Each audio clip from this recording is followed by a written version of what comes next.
Chegamos ao momento da pregação e o texto desta noite está baseado em Filipenses capítulo 1, versículos de 12 a 18. Filipenses capítulo 1, versículos de 12 a 18.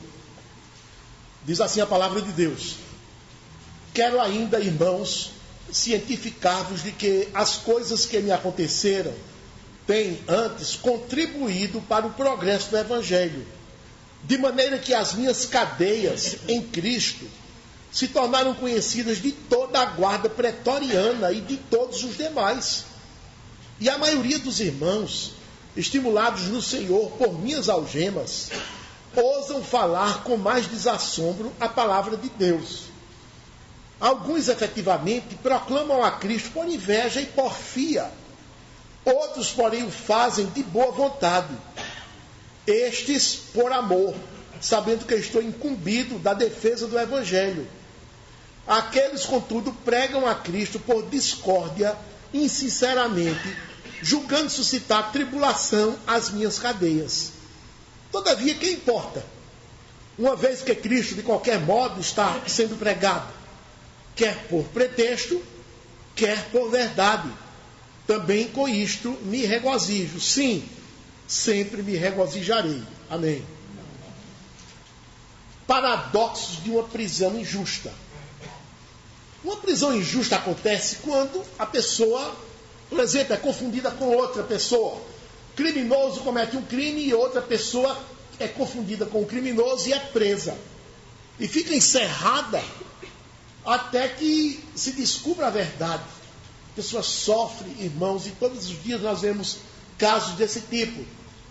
Mas um outro tipo de prisão injusta é quando você faz a coisa certa, faz o bem, obedece à lei, não transgride nenhuma lei, e mesmo assim é preso. Qual foi a acusação? Se não agiu errado, se não transgrediu lei. O exemplo clássico que nós temos dessa pessoa é do Senhor Jesus Cristo. Não cometeu um só pecado, não transgrediu uma só lei, nem a lei de Deus, nem a lei dos homens. Só fez o bem, 100%.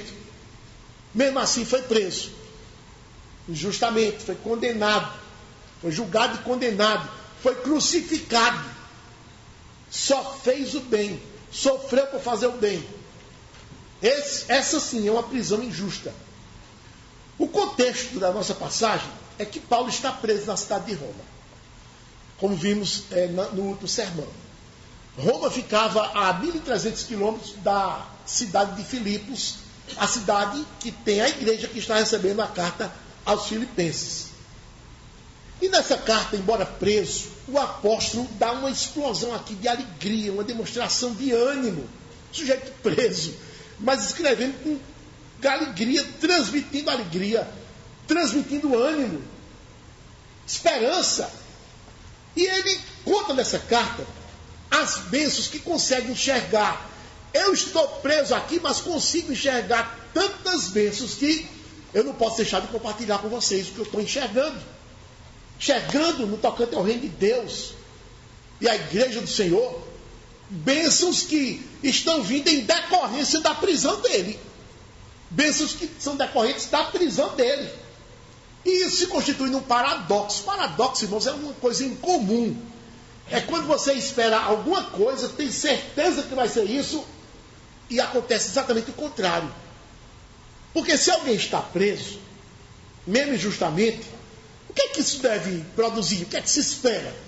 Tristeza, reclamação, depressão, prejuízos, escassez, necessidades, tanto para si como para os parentes, como para os conhecidos, as pessoas que ficam sabendo do caso. É uma comoção geral, irmãos, quando alguém está preso injustamente.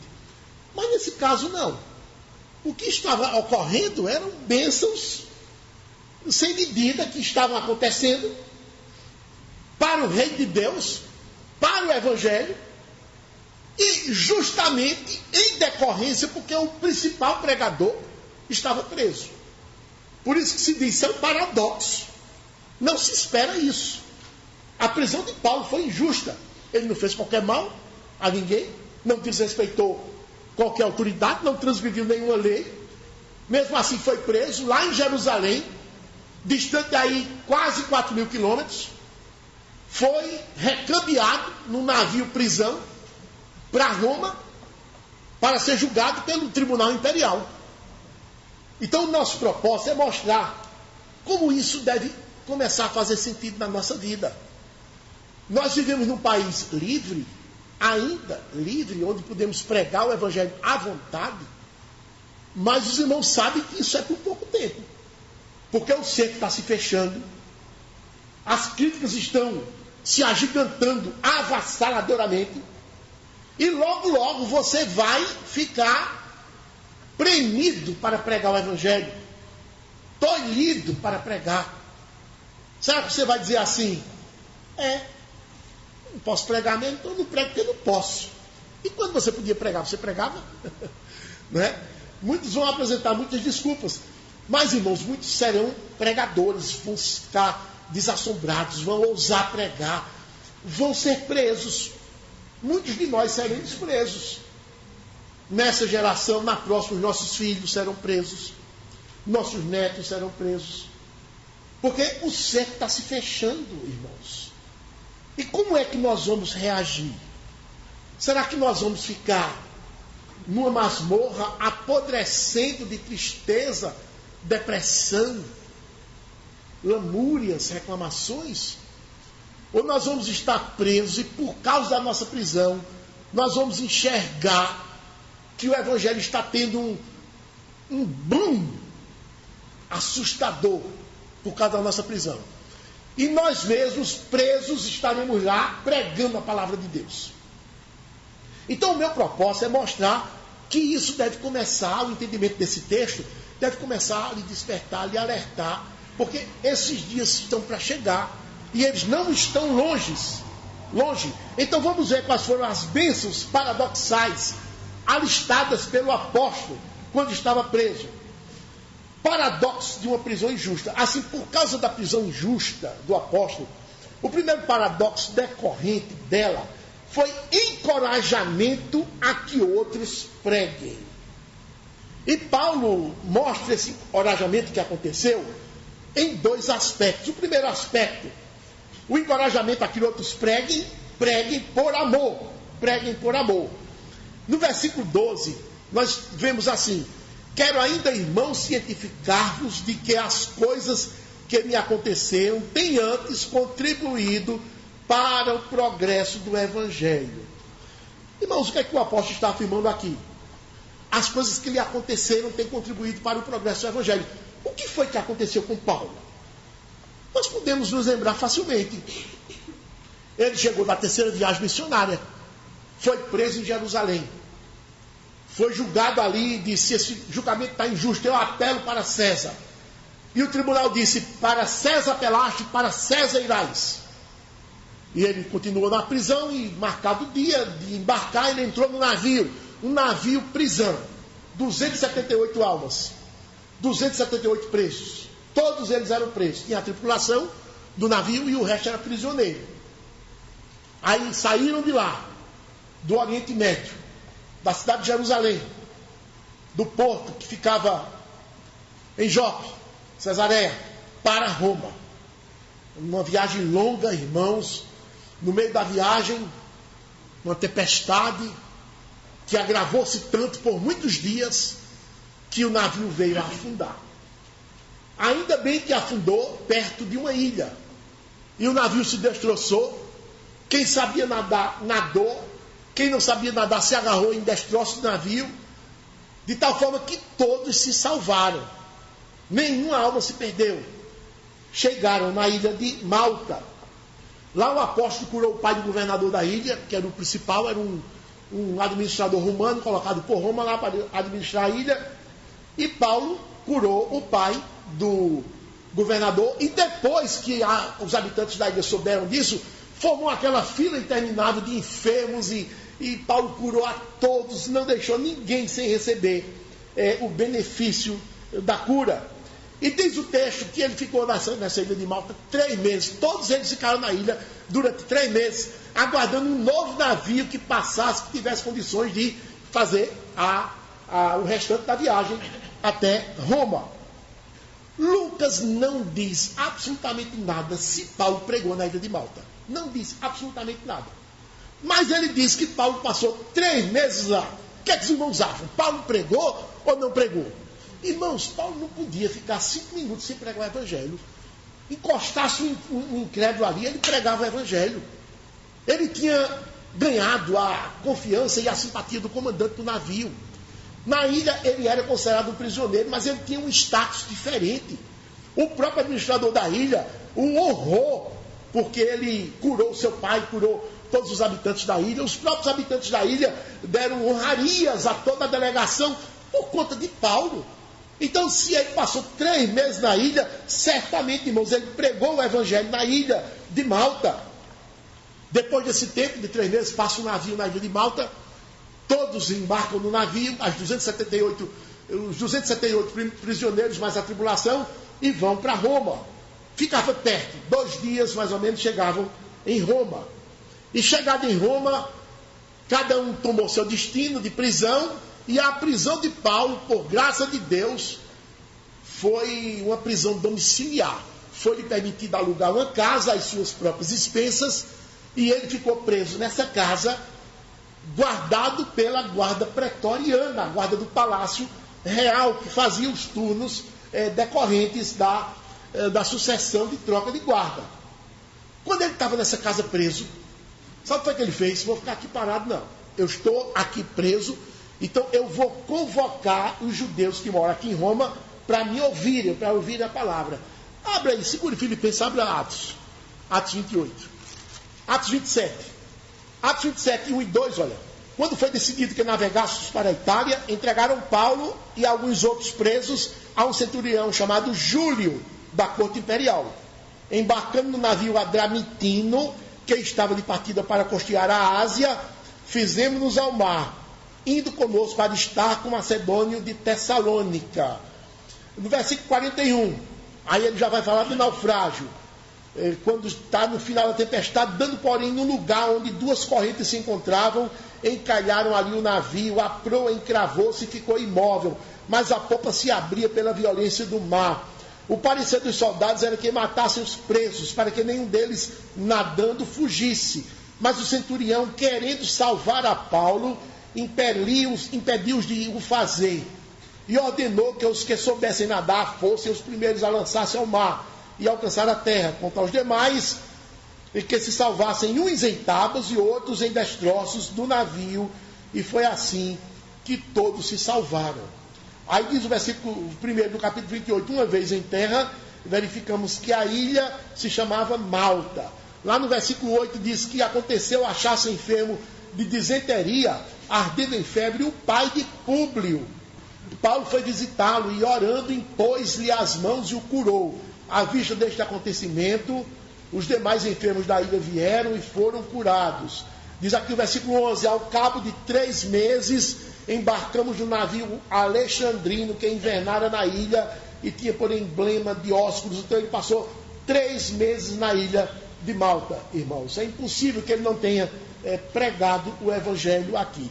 Quando ele chega em Roma, irmãos, diz aqui o capítulo 28, que lhe foi permitido ficar numa prisão domiciliar. Diz aqui o versículo 16, uma vez em Roma, foi permitido a Paulo morar por sua conta, tendo em sua companhia o soldado que o guardava. Veja, versículo 17, 3 dias depois, ele convocou os principais dos judeus. E quando se reuniram, lhes disse, então ele se apresenta e depois marca um dia para que eles se dirijam à casa dele para ouvir o evangelho. Versículo 23 diz assim, havendo-lhe eles marcado um dia, vieram em grande número ao encontro de Paulo na sua própria residência. Então, desde a manhã até a tarde, eles fez uma exposição em testemunho do reino de Deus, procurando persuadi-los a respeito de Jesus, tanto pela lei de Moisés, como pelos profetas. Segura esse texto um pouco, irmãos. Olha, Jesus disse assim, não adianta vocês chamarem ninguém para ouvir o evangelho, que as pessoas não vêm. Ele não disse exatamente com essas palavras, mas ele deixou implícito isso.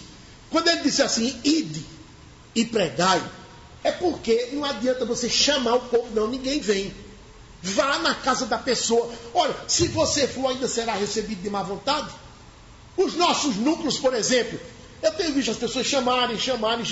A gente só deve chamar quando as pessoas de fora já estão sendo evangelizadas por nós. Já criaram uma noção, já mostraram algum interesse. Então, se você chamar, elas virão. Mas simplesmente ir lá na casa do vizinho e chamar para ele vir, você vai ficar decepcionado toda vez. Eles não virão. Mas aqui é diferente. Paulo está preso. Ele não pode sair para ir na casa de ninguém pregar o evangelho. Está preso. Mas mesmo preso, eu não posso deixar de pregar. Ele disse certa vez, eu não posso deixar de falar daquilo que eu tenho visto e ouvido. Não posso deixar de falar. Então, pela graça de Deus, Deus moveu o coração daqueles que ele convidou e eles foram ouvir Paulo na casa dele. Isso é uma exceção, irmãos, não é a regra. Isso é uma exceção. E Deus moveu o coração deles de tal forma que eles ouviram o evangelho um tempão, irmãos. Diz aqui no versículo 23 que ele fez uma exposição desde a manhã até a tarde. Ele começou lá pelas 8, 9 horas da manhã, foi até o final da tarde. E eles ali ouvindo a palavra de Deus, ouvindo. O resultado dessa pregação, versículo 24.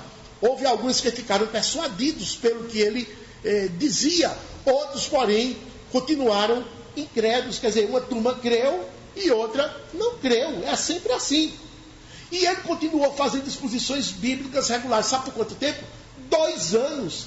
Diz aqui o versículo 30 de Atos 28. Por 2 anos permaneceu Paulo na sua própria casa, que alugara, onde recebia todos que o procuravam. Isso aqui é Deus movendo de forma paradoxal, porque ele manda o pregador ir, mas quando o pregador não pode ir porque está preso pelo imperador, ele manda as almas virem. Entenda, irmãos, isso é uma exceção. 2 anos onde ele recebia as pessoas que o procuravam. O que é que ele fazia? Versículo 31. Pregando o reino de Deus e com toda a intrepidez, sem impedimento algum, ensinava as coisas referentes ao Senhor Jesus Cristo. Quando nós voltamos para Filipenses, ele diz aqui no versículo 14, a maioria dos irmãos, estimulados no Senhor por minhas algemas, ousam falar com mais desassombro a palavra de Deus. Irmãos, eu estou preso, mas eu estou dando graças a Deus, eu estou com o coração tão alegre, em júbilo, em regozijo, porque a minha prisão está servindo para o evangelho progredir. Está servindo para o evangelho progredir. Os crentes espalhados pela Ásia, pelo Oriente, por onde ele tinha passado, que souberam da prisão dele, começaram a pregar o evangelho sem assombro. É isso que está no versículo 14. A maioria dos irmãos, os irmãos que ele se refere aqui, os crentes que ele, pela sua instrumentalidade, trouxe a Jesus, espalhados pelo império, não é só na cidade de Roma. A maioria dos irmãos, estimulados no Senhor, por minhas algemas, pelo fato de eu estar preso, ousam falar com mais desassombro a palavra de Deus. Olha, irmãos, certamente os crentes disseram assim, Paulo está preso. E mesmo preso, ele não para de falar o evangelho da graça de Cristo. Enquanto nós, irmãos, nós estamos soltos em liberdade, gozando de plena liberdade, somos uns assombrados, uns covardes. Não, isso não está certo. Vamos mudar essa postura. Vamos sair dos nossos esconderijos, das nossas tocas, e vamos igualmente proclamar a palavra de Deus, o evangelho da graça, esse poderoso evangelho da graça que nos salvou. E os irmãos saíam, irmãos, experimentavam aquele regozijo, aquele gozo, e Deus abençoando. Então, tudo isso estava acontecendo no evangelho espalhado pelo Império Romano, por conta da prisão de Paulo. É isso que ele está dizendo aqui. Quem soube da minha prisão, reagiu e está pregando o evangelho com desassombro. Não tem mais aquele assombro, aquele medo de ser preso, aquele medo de ser rejeitado, aquele medo das palavras contrárias que recebe quando se prega o evangelho. Não, acabou-se tudo. Por isso que ele disse, irmãos, olhem, as coisas que me aconteceram têm antes contribuído para o progresso do evangelho. Isso é paradoxal, porque ele era o pregador principal aos gentios. Em condições normais, irmãos, quando o defensor de uma causa é preso, esse projeto perde credibilidade imediata. Está aí, o sujeito preso, não vai ser candidato. Por mais que um grupo queira, não vai ser candidato, não é concorrer ao pleito, não vai. A causa perde credibilidade. Porque o povo fica desconfiado, principalmente porque a oposição aumenta a crítica. E diz assim, eu não disse que vocês não votassem. Eu não disse que vocês não acreditassem nele. Quem é que vai defender a causa de um homem preso, irmãos? E o apóstolo ainda afirma que esses irmãos que começaram a pregar, deixaram o desassombro, né? Estavam fazendo com a maior boa vontade, por amor, alinhados com Paulo, sabendo que Paulo estava preso justamente por causa da pregação. Versículo 15, a segunda parte, nós lemos assim: outros, porém, o fazem de boa vontade. 16. Estes, por amor, sabendo que eu estou incumbido da defesa do Evangelho. Os crentes estavam pregando por amor, sem mais assombro, sem covardia. Haviam encontrado satisfação em Cristo, em anunciar a palavra do seu Evangelho. Foi isso que estava acontecendo, irmãos. Então, muitos se encorajaram, passaram a pregar por amor. Esse é o primeiro aspecto que ele diz. A primeira vantagem que o Evangelho, o benefício que o Evangelho trouxe pela prisão dele, recebeu pela prisão do apóstolo. Foi esse aspecto. Porém, estranhamente, surgiu outro grupo, também pregando, e pregando em decorrência da prisão do apóstolo. Porém, era um grupo que estava pregando sem ser movido pelo amor a Jesus. Não estavam sendo movidos por amor a Jesus. A prisão do apóstolo tem encorajado a que outros preguem, porém não por boa vontade, mas que preguem por pretexto. Por pretexto. Diz assim o versículo 18: todavia, que importa, uma vez que Cristo de qualquer modo está sendo pregado, quer por pretexto. Pretexto. Para entender melhor o que Paulo está dizendo aqui, vamos ver o versículo 15, que diz assim na primeira parte: alguns efetivamente proclamam a Cristo por inveja e porfia. Olha para aí, irmãos. O apóstolo não esclarece quem é que está, a quem está se referindo com essas palavras. Mas nunca lhe faltaram desafetos. O apóstolo sempre teve os seus inimigos gratuitos ao longo da sua vida de pregador, ao longo da sua vida apostólica, ao longo da sua vida de pregador. Sempre teve os seus inimigos gratuitos. E isso, irmãos, em todos os lugares por onde ele passava. E eram pessoas da igreja, irmãos, pessoas da igreja. Então, Paulo não era unanimidade, não, nas igrejas que formava. Havia pessoas na igreja que simpatizavam com ele, que faziam críticas pesadas. Veja, por exemplo, 2 Coríntios, capítulo 10. Algumas páginas atrás. 2 Coríntios, capítulo 10, versículo 10. Tinha pessoas dentro da igreja que diziam assim a respeito de Paulo. Repare bem, a crítica que faziam ao apóstolo. As cartas com efeito dizem, isso é Paulo reproduzindo o que eles diziam, né? As cartas com efeito dizem, são graves e fortes, mas a presença pessoal dele é fraca, a palavra desprezível. Eles estão dizendo que quando Paulo mandava uma carta, uma epístola, eles ficavam quebrados. Forte essa carta, bem escrita, bem argumentada, bem bíblica. Mas quando ele vem pregar aqui, a presença dele é fraca, aquele cara canhado, talvez maguinho, não sei como era Paulo. A presença dele fraca, e eles dizem aqui que a palavra desprezível, não sei se Paulo falava sem eloquência, a força da voz talvez não fosse grande, fosse fraca a voz dele. Mas isso era mera crítica, irmãos. Mera crítica ao apóstolo. Estavam criticando o apóstolo. 1 Coríntios, capítulo 3. Eu lembro de uma igreja que estava sem pastor e foi convocado um pastor para ser examinado. O pastor pregou e uma parte da igreja não gostou porque o pastor tinha a voz fina, não tinha aquela voz grossa, mas era um pastor bem quisto, um pastor fiel. Era um pastor fiel, bem conceituado na denominação. Ele tem a voz fina. Olha o critério. Olha o critério. 1 Coríntios capítulo 3, Paulo recebe crítica também aqui no versículo 4. Quando, pois, alguém da igreja de Corinto, eu sou de Paulo, e outro, eu de Apolo, não é evidente que andais segundo os homens? Paulo está dizendo aqui que havia na igreja de Corinto pessoas que não suportavam Paulo, que não desejavam que Paulo fosse o seu instrutor. Era bom que Paulo saísse e viesse Apolo. Como eu queria que Apolo fosse o nosso pastor, o nosso instrutor. Uma crítica gratuita, irmãos. Então, Paulo não era bem quisto por muitas pessoas dentro das igrejas.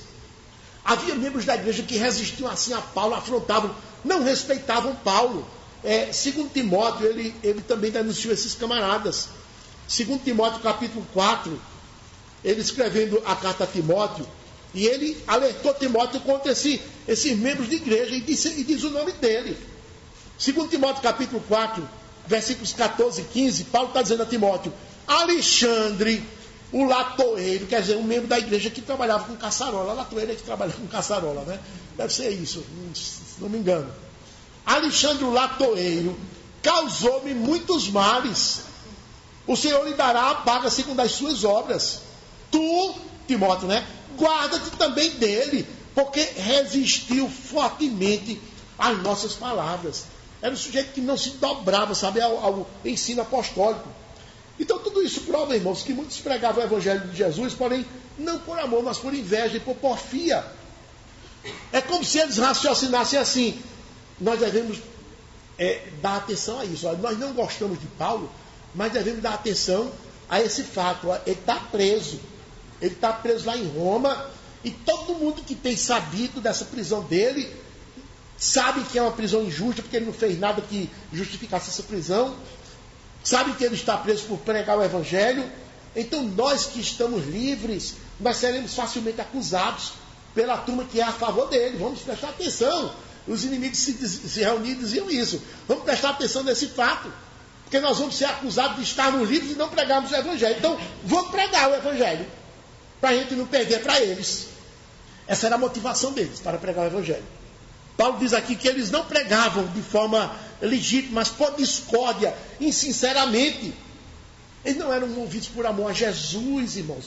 Não eram movidos pelo reconhecimento daquilo que Jesus fez por mim na cruz, morreu em meu lugar, e não pensavam nisso. Eram movidos por inveja, por porfia, por concorrência. Nós temos núcleos bíblicos na nossa igreja que se reúnem no meio da semana. Então imagine os irmãos, se os irmãos de um núcleo dissessem assim: olha, o núcleo da casa de fulano está animado demais, com muitas pessoas participando, muitos incrédulos ouvindo. Os donos da casa saem nos dias anteriores, pregam o evangelho na vizinhança, nas redondezas, e as pessoas ficam alertadas, ficam interessadas e acorrem à noite para o núcleo, enquanto o nosso está fraquinho, com poucas pessoas, nenhum incrédulo vem. Fica só os crentes ali reunidos, ouvindo a mesma coisa, tal. Vamos mudar essa postura. Vamos arregaçar as nossas mangas e vamos dinamizar o nosso núcleo, a fim de que a gente não perca para o núcleo deles. A gente tem que ser igual, melhor talvez. Se houvesse isso, irmãos, seria o auge da carnalidade. Isso é motivação para você pregar o evangelho? Não é. Pregar a Cristo por ciúme, por discórdia, por concorrência, não é a motivação correta. E no versículo 18 de Filipenses 1, nós encontramos algo aparentemente paradoxal também. Olha aqui. Paulo diz que uma turma prega por amor e outra prega por inveja. Repare bem. Aí no versículo 18 ele diz: todavia, quem importa? Não importa não, Paulo. Não, aparentemente choca esse versículo, né? Não importa não, Paulo. Não importa. Não importa. Uma vez que Cristo está sendo pregado, uma vez que Cristo de qualquer modo está sendo pregado, quer por pretexto, quer por verdade, também com isto me regozijo. Sim, sempre me regozijarei. O que é que Paulo está dizendo aqui, irmão, nesse versículo? Mesmo que um grupo pregue por inveja, por porfia, sinceramente, não importa, Paulo. A alegria de Paulo aqui, que ele está dizendo que se regozija, não é por causa da motivação que Cristo está sendo pregado. Não é por causa da motivação. Mas é porque Jesus está sendo pregado. Paulo tem conhecimento, irmãos, de que esse grupo está com propósitos escusos. Está pregando Cristo de modo errado, com a motivação errada, melhor dizendo. Mas eles estão pregando Cristo, o conteúdo da pregação deles é correto. É correto. Por que nós afirmamos que é correto? Porque se não fosse correto o conteúdo da pregação deles, o apóstolo já os teria amaldiçoado. Gálatas 1, olha, aí, umas páginas atrás, 3 ou 4 páginas atrás, Gálatas 1, versículo 9, ele escrevendo a carta aos irmãos da Galácia, ele disse: assim como já dissemos, e agora repito, se alguém vos prega evangelho que vá além daquele que recebestes, seja anátema, seja maldito. Quer dizer, o apóstolo não tem nenhuma hesitação em abominar quem pregava a Cristo de modo diferente do dele. Quem apresentasse outro Cristo, aí sim seria uma abominação. Então fica fácil de concluir que essa turma do contra estava pregando o conteúdo certo, estava pregando a justificação pela fé, apresentando o evangelho de forma correta, mas os motivos os propósitos que eram errados, eram motivos egoístas, interesseiros. Podemos dizer assim, conteúdo correto, motivação errada. E por isso que ele disse esse versículo aqui, essas palavras do versículo 18. Todavia, que importa? Uma vez que Cristo, de qualquer modo, Cristo está sendo pregado, quer por pretexto, quer por verdade. Também com isto me regozijo, sim, sempre me regozijarei. Quem pregar Cristo com motivações erradas vai se haver com o Pai. Mas quem recebeu o conteúdo da pregação vai ser beneficiado. Porque foi um conteúdo correto. E a história da igreja está aí para provar. Quantos grupos dissidentes, irmãos, contrários a grupos corretos, estavam pregando Jesus Cristo de forma verdadeira e Deus concedia conversão a centenas de milhares de pessoas. Mas depois julgava as motivações desses pregadores, né? Cheios de ódio no coração, cheios de rancor, de concorrência, irmãos. O bom, irmãos, é que a prisão do apóstolo, em vez de inibir a pregação, intensificou. Essa é a verdade, intensificou a pregação. Todo mundo agora está pregando Jesus Cristo. E isso é um paradoxo. O evangelho, irmãos, é aquela árvore, sabe? A gente poda aqui, poda acolá, daqui a pouco outros galhos surgem com novas folhas, novos frutos e reverdece, reabilita a árvore. Esse é o evangelho. Então, no final dessa primeira lição, eu lhe pergunto, diante do exposto, como é que está a sua atividade em anunciar o evangelho aos perdidos? Quais são as motivações que lhe impulsionam a pregar? Você prega de boa vontade, prega por gratidão a Cristo, por dever, ou prega por porfia? Porque o crente fulano de tal está pregando e eu não posso perder para ele. Tem que pregar também. Você prega por amor, de forma correta, ou prega por pretexto, como disse aqui o texto? Ou pior, eu não prego de jeito nenhum. Vai ser mais condenado do que aquele que prega por motivos errados. O paradoxo, irmãos, é porque a prisão do principal pregador aos gentios despertou um impulso incomum nos crentes pela pregação. Agora tem um paradoxo, pior ainda, viu, irmãos, e maior ainda. É quando um crente alcançado pela graça de Deus não prega o evangelho de jeito nenhum. Esse é um paradoxo terrível, viu? Esse é o pior dos paradoxos. Paradoxo negativo, absurdo até. Então, essa é a primeira lição. Encorajamento a que outros preguem. A prisão do apóstolo serviu de encorajamento a que outros pregassem o evangelho. Mas aí tem um segundo paradoxo. A prisão injusta do apóstolo foi fato de conversões improváveis acontecerem. E conversões improváveis aconteceram. E a primeira que Paulo cita aqui é da milícia da guarda pretoriana, os guardas que tomavam conta dele. Isso aqui está no versículo 13. De maneira que as minhas cadeias em Cristo se tornaram conhecidas de toda a guarda pretoriana. Os cristãos eram presos porque não reconheciam César como Senhor, como Deus. Diga aí, César é Senhor. Aí o cristão dizia, Jesus é Senhor. Prisão. Era assim. Não reconheciam César como Senhor. Para o cristão, só Jesus. Só me curvo diante de Jesus, só adoro Jesus. Ao Senhor teu Deus Adorarás só a ele e darás culto. Esse era o lema do cristão. O cristão só se curvava diante do senhorio de Jesus. Aí, irmãos, dessa forma, o Império Romano tinha os cristãos como inimigos. Eram inimigos do imperador. Não se submetem, são rebeldes, são inimigos. Não se curvam à deidade do imperador, porque o imperador se proclamava Deus. Isso significa que o cristão e o imperador estão em lados opostos. Não há como conciliar imperador Deus com cristão. Para o cristão é só o Senhor Jesus que é Deus. Os soldados imperiais, então, estão aqui, do lado do imperador. Eles não estão do lado do cristão, não. Soldados imperiais estão do lado do imperador. Por isso que no versículo 13, Paulo apresenta um paradoxo, né? De maneira que as minhas cadeias em Cristo se tornaram conhecidas de toda a guarda pretoriana. Paulo está preso em casa, numa casa que ele alugou, na cidade de Roma. Está guardado por soldados. É a guarda que se sucede, né? Um rende o outro nos turnos. E os soldados estão ali guardando ele, mas não tem comunhão com ele.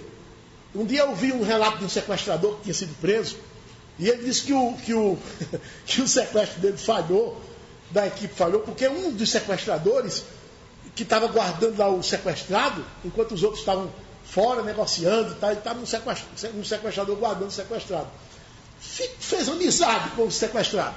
Fez amizade, aí ficou amigo, sabe? Aí começou a ter pena dele, e trazia um sanduíche fora de hora, trazendo regalias. Então isso botou a perder o sequestro. Botou o sequestro a perder. Eu já ouvi esse relato um dia na revista Veja, falando sobre isso. Então, irmãos, o caso aqui é que Paulo está preso por soldados imperiais e ele fica preso 2 anos. Imagine os irmãos a sucessão de soldados que o guardaram nesse tempo. Não era somente 2 soldados revezando a guarda de um homem, não. Né? Mas eram muitos soldados revezando, não sei de quantas horas era um turno, mas eu sei que muitos soldados se revezaram ali na guarda do prisioneiro. Por 2 anos, irmãos, é muito tempo. Foi o tempo que ele ficou preso. E aqui ele diz que o evangelho se tornou conhecido de toda a guarda pretoriana.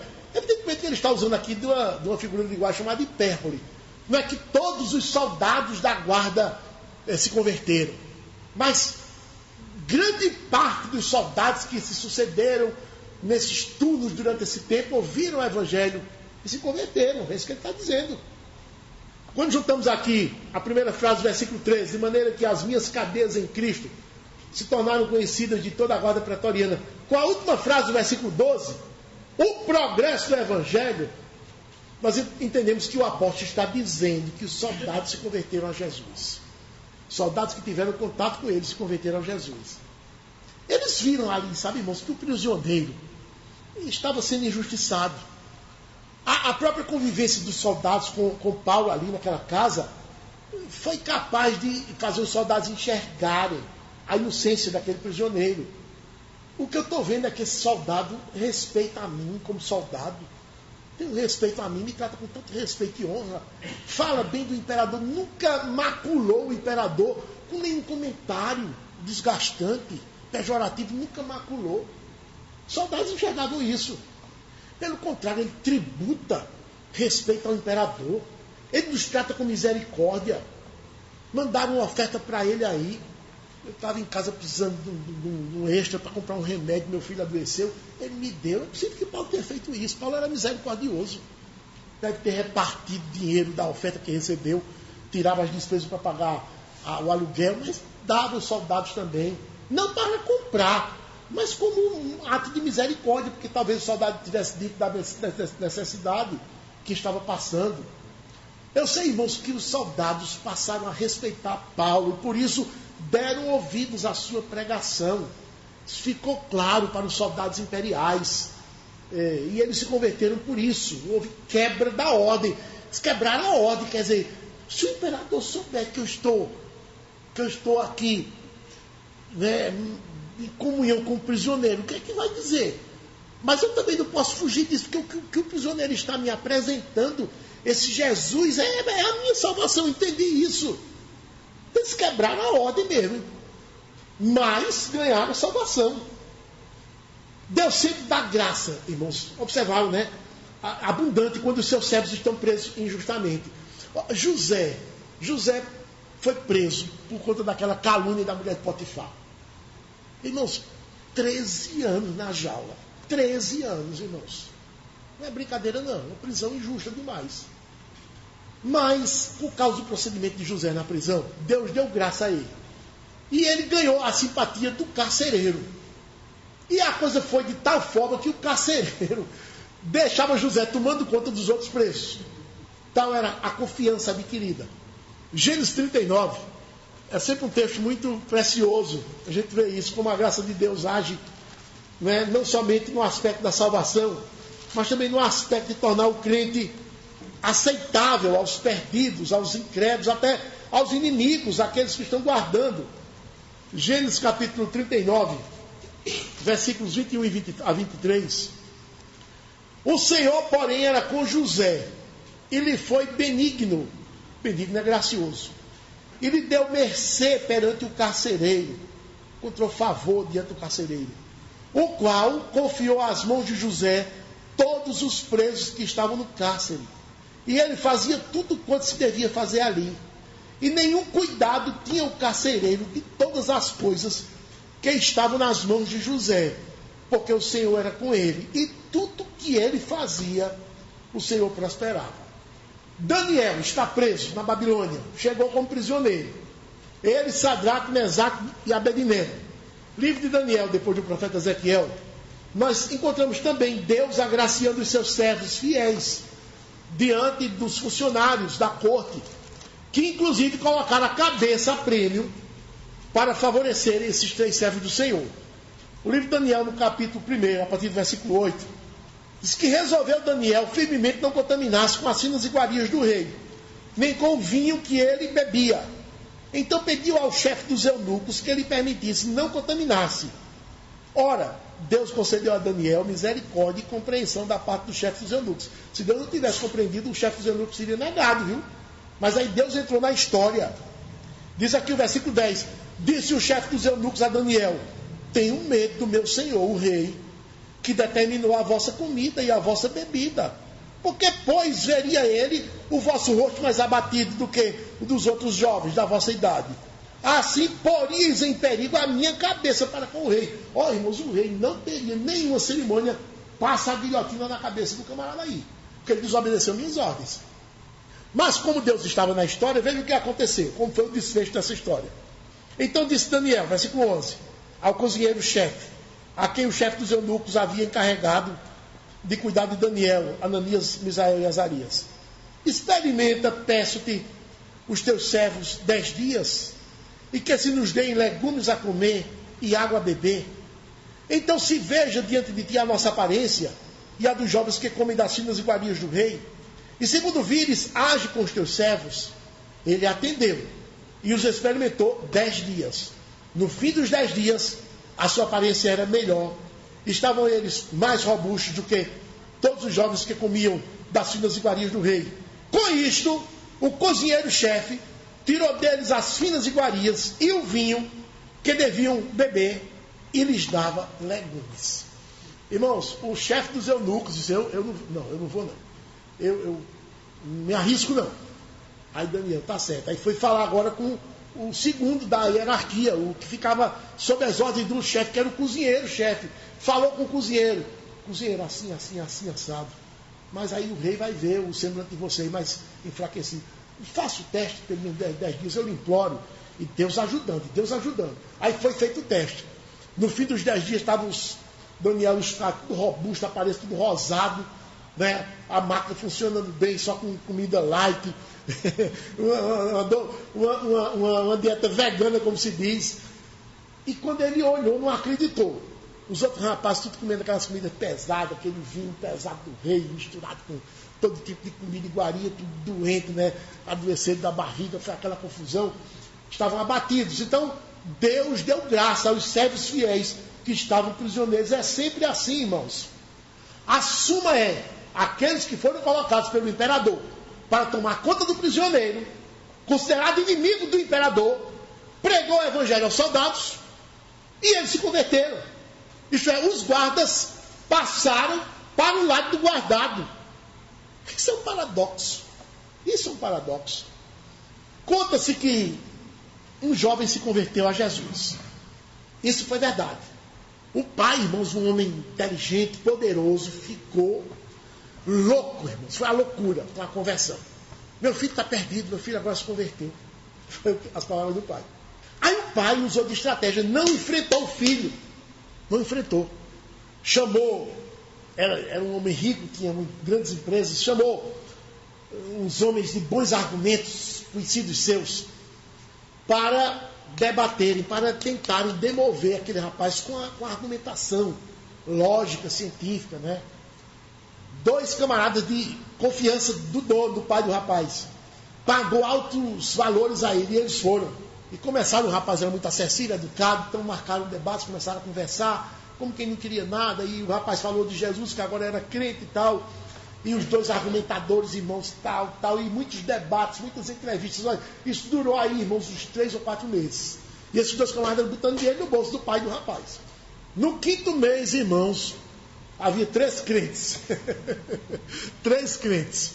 O rapaz firme e os 2 argumentadores se converteram ao evangelho. A graça de Deus também fez isso, né? A graça de Deus também fez isso. Então, não apenas os soldados da guarda pretoriana, irmão, se converteram a Jesus, mas também houve outro paradoxo de conversão, tudo decorrente dessa prisão do apóstolo Paulo. Os membros da casa imperial. Em Filipenses 1, versículo 13, Paulo diz que de maneira que as minhas cadeias em Cristo se tornaram conhecidas de toda a guarda pretoriana e de todos os demais. Ora, todos os demais, quem são esses? Aí você pode imaginar quem você quiser. Todos os demais, pode imaginar quem você quiser. Muita gente se converteu pela instrumentalidade do apóstolo Paulo depois da sua prisão. Porque ou ouviram a pregação da sua própria boca, indo à casa dele, ou ouviram de crentes que saíram da toca, inflamados, movidos pela prisão dele. Em decorrência da prisão dele. Ele está preso, então vamos encher a boca dele agora. Não vamos nos calar, não. E saíram com esse propósito. E começaram a fazer um fuzuê. Inclusive, em Roma, os crentes da cidade de Roma foram também nessa. Começaram a pregar o evangelho com ímpeto inimaginável. E Paulo diz que não somente a guarda pretoriana se converteu, mas os demais. Bom, dos demais, ele cita aqui na carta dele um grupo bem especial, lá no capítulo 4. No final da carta, quando ele está fazendo as saudações, no capítulo 21, capítulo 4, versículo 21, saudai cada um dos santos em Cristo Jesus. Aí de Filipe, né? Os irmãos que se acham comigo aqui em Roma, vos saúdam. Aqui ele dá uma destacada, 22. Todos os santos vos saúdam, especialmente os da casa de César. A graça do Senhor Jesus Cristo seja com o vosso espírito. Olha esse versículo 22. Todos os santos vos saúdam, especialmente os da casa de César. Por que especialmente os da casa de César? Quem é César? César é o imperador. César é o imperador. E ele diz que os da casa de César estão saudando vocês aí em Filipos. Especialmente os da casa de César estão saudando vocês. Não é, irmãos, que a casa de César seja especial. Não é isso que Paulo está dizendo, não. Que há crentes especiais. Não há crentes especiais. Todos os crentes são iguais. Ele disse, especialmente os da casa de César, é o fato de terem se convertido pessoas da casa de César. César é o imperador. Se César tinha os cristãos como inimigos, é algo muito especial que se convertam pessoas da casa de César. Algo muito especial. A casa de César não significa dizer que eram os parentes da família dele, os filhos de César, a esposa. Significa dizer isso. Pode ser que tenha sido, pode ser, mas não significa dizer. Agora, a expressão casa de César é entendida como se referindo a pessoas do palácio, da administração, dos escalões romanos a serviço de César, que trabalhavam a serviço do imperador. Isso também é um paradoxo, sabe por quê? Porque aqueles que estavam do lado do imperador estão passando para o outro lado, para o lado de outro Senhor, que é o Senhor Jesus Cristo, passando a adorar Jesus exclusivamente. Daí o apóstolo usa a expressão especialmente os da casa de César. Paulo está dizendo aos irmãos lá de Filipos, no final da sua carta, que os crentes da corte mandam saudações especiais, como querendo mostrar o poder do evangelho em ter alcançado aquele povo da corte. Conta-se que o pistoleiro foi contratado para matar o pastor da igreja. O pastor chegou na cidade, começou a pregar, muitas pessoas começaram a se converter. O ministro romano ficou irado, não é? Mas não tinha coragem de fazer nada e começou a envenenar os poderosos da cidade.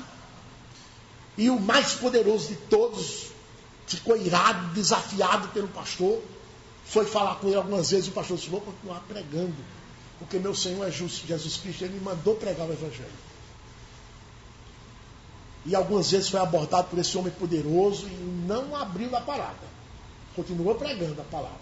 Era um homem humilde, era um homem firme na palavra.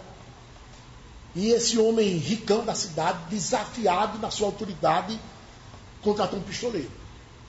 Disse: eu quero que você mate o pastor na hora da pregação.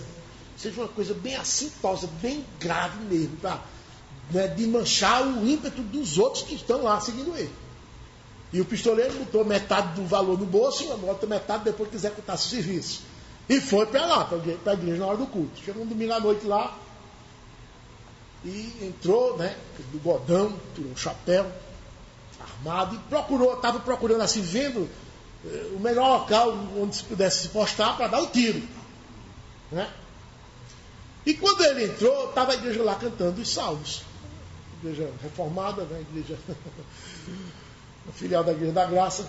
Estava cantando os salmos lá e cantando, e ele procurando um lugar. Mas enquanto ele estava procurando um lugar, ele estava ouvindo. Aqui está penetrando no ouvido dele. A música, os cânticos, e ele gostando, irmãos? Achando bonito.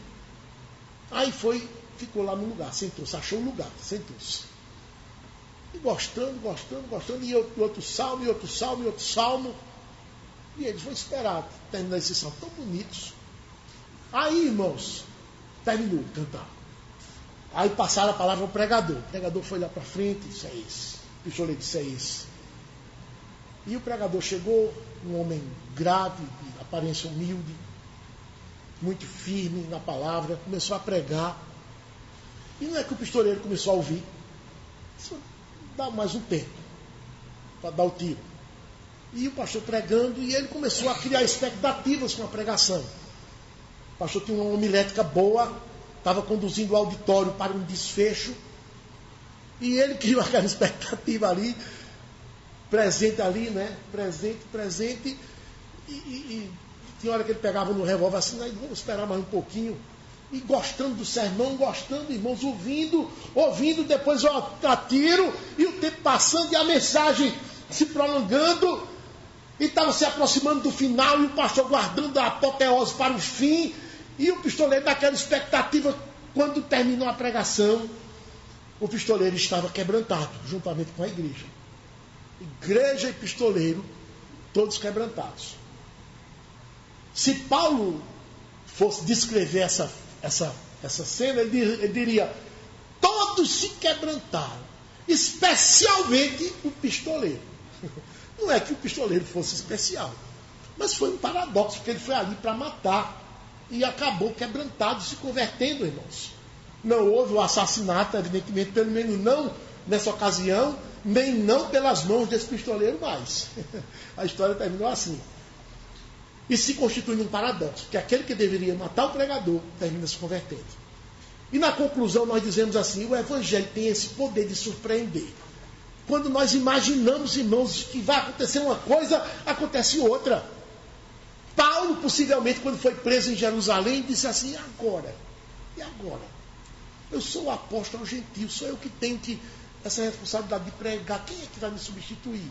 Eu já fiz 3 viagens missionárias, formei não sei quantas igrejas na Ásia, na Europa, deixei presbíteros instalados, instituídos, mas esses homens são inexperientes, eu tenho que fazer o circuito de novo. Para quem vai agora?